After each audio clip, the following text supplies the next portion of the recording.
Hello friends, কেমন আছো তোমরা সবাই? আশা করি তোমরা খুব ভালো আছো। আর কদিন পরেই তো গণেশ চতুর্থী।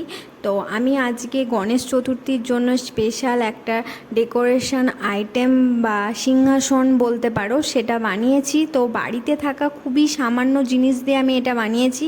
তো প্রথমেই দেখো, আমি এখানে একটা লাড্ডুর প্যাকেট নিয়েছি, যেটা কে ভালো করে আমি A4 সাইজের যে কালারিং পেপারগুলো হয়, সেই কালারিং পেপার দিয়ে ভালো করে র্যাপ করে নিয়েছি।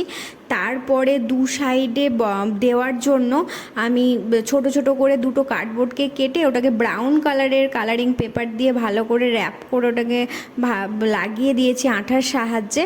তারপরে এখানে আমি পেছনে ফুলের কাজ করব, মানে ফুল করব বলে আমি এখানে কফি কাপ যেগুলো হয় সেগুলোকে আমি ভালো করে কাঁচির সাহায্যে কেটে কেটে প্রথমে গোল যে ওপরের যে গোল যে অংশটা থাকে সেটাকে কেটে তারপরে লম্বা লম্বা করে কেটে তার সাইড দিয়ে আমি এটাকে পাপড়ির মতো আকার দেওয়ার জন্য ভালো করে গোল গোল করে কেটে নিয়েছি।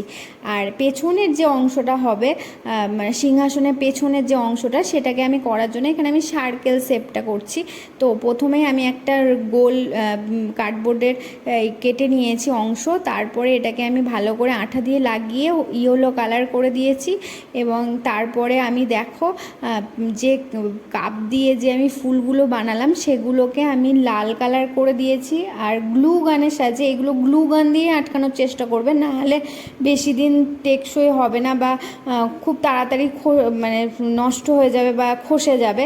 তো সেজন্য আমি এখানে গ্লু গান ইউজ করেছি। আর আমার বাড়িতে গ্লিটার শিট ছিল, তো আমি সেগুলোকেও এখানে গোল গোল শেপ করে কেটে মাঝে বসিয়ে দিয়েছি ফুলের, যাতে একটু হাইলাইট হয়, দূর থেকে দেখতে ভালো লাগে ওই জন্য।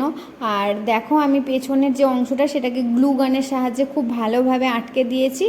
আর তারপরে আমার এই সাইডের যে দুটো অংশ আমার খুব ফাঁকা ফাঁকা লাগছিল, ওই জন্য আমার কাছে ব্লু কালারের এই কালারিং পেপারগুলো ছিল, সেগুলোকে আমি ভালো করে কেটে যেভাবে আমি বানালাম সেটা দেখে দেখো ওইভাবে আমি পাতার মতন করে করেছি।